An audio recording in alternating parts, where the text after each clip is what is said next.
Guys, appreciate you checking out my YouTube channel. Last week, all week, we focused on the if-then, trying to build in answers to your offense or your defense or your system, whatever that is. This week, we're going to be focusing on situational football. I think a lot of games are won or lost in these situations. You think about how many games are a one-score game, or one or two plays go differently, or you handle something a little bit differently, and we can beat ourselves up as coaches all the time about that stuff because there's a lot of high pressure situations. So this week is one of the things I've wanted to challenge myself to do, is to continually get better in this area, situational football. Okay, a lot of the stuff I'm going to be going through I've got on my website, fbcoachsimpson.com. You can reach out to me on Twitter, fbcoachsimpson, or you can find me on my email, fbcoachsimpson@gmail.com. Some of this stuff will be specifically from my systems, my gun TRPO system, and I'm coming up with my 3-4 system as well. But I'm hoping to make a lot of this apply to whatever offense or defense you run. Okay, so today we're going to focus on red zone offense. One of the areas of the game that we made a big switch to back in 2015 and 16, we kind of made this switch as we realized we were only scoring inside the red zone touchdowns at about 60%. Okay, which in high school football is not very good. It's pretty decent at the NFL level, but you know, when you're in high school and you're not kicking a lot of field goals, that's not very good. Okay, this past season, if we got inside the red zone, we were 95%, which is very rare. That's a very rare occurrence.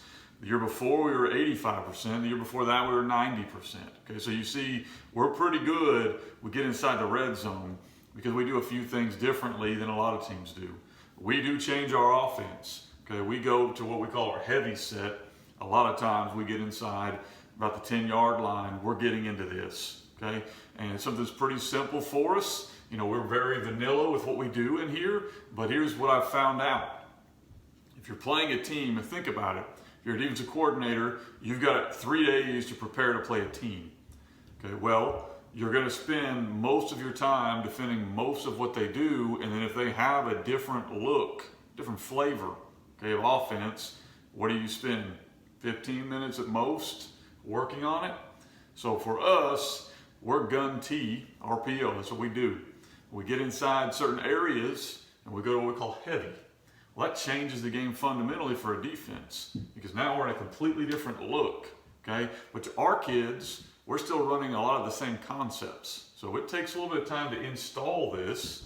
But once it's installed, we're running about 4 or 5 plays maybe in this. But to a defense, they've not had enough time to prepare for this. And so it's a very big change of pace. And we also will have certain plays we like to run, like everybody does, when you get inside the 10 or 15-yard line, and we spend a lot of time in practice repping those plays. And when you talk about situational football, it's all about practice and how much time you can spend into it so your kids understand how the game changes then. You know, are you coaching up your kids, hey, on 3rd and goal, you know, we don't really want to force the ball in there because we don't want to pick, we're in scoring range? Or are you talking to your quarterback about ball security on 1st down? Are you talking about not taking a sack? Okay, you're talking to your offensive lineman about condensing your splits, or the defense may blitz. Are you going through those things that you've got to do when you get inside the red zone?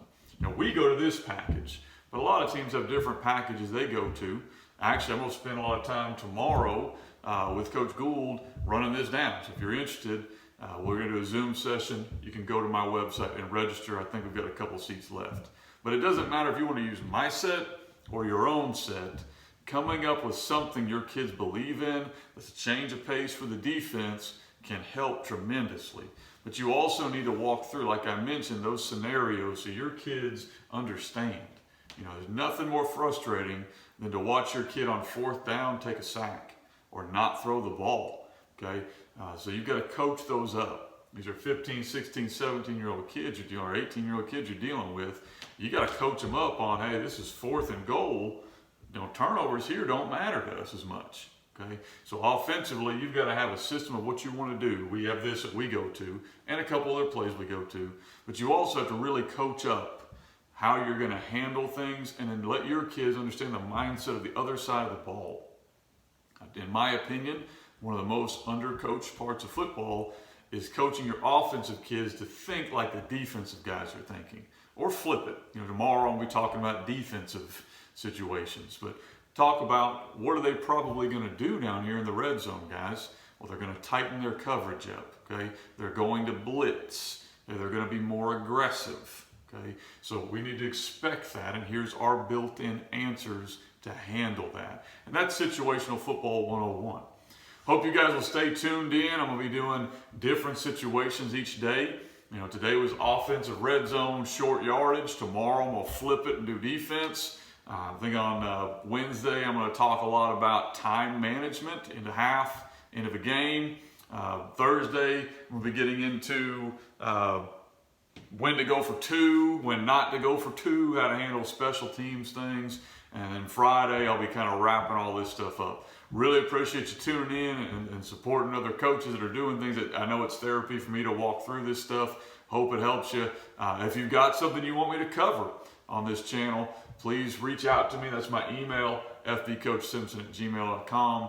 The reason I'm doing this partially selfishly is for me to get better, but the other reason is some of these younger coaches out here, you may have questions. Shoot me a question and I'll be try to be sure to cover it in one of these episodes.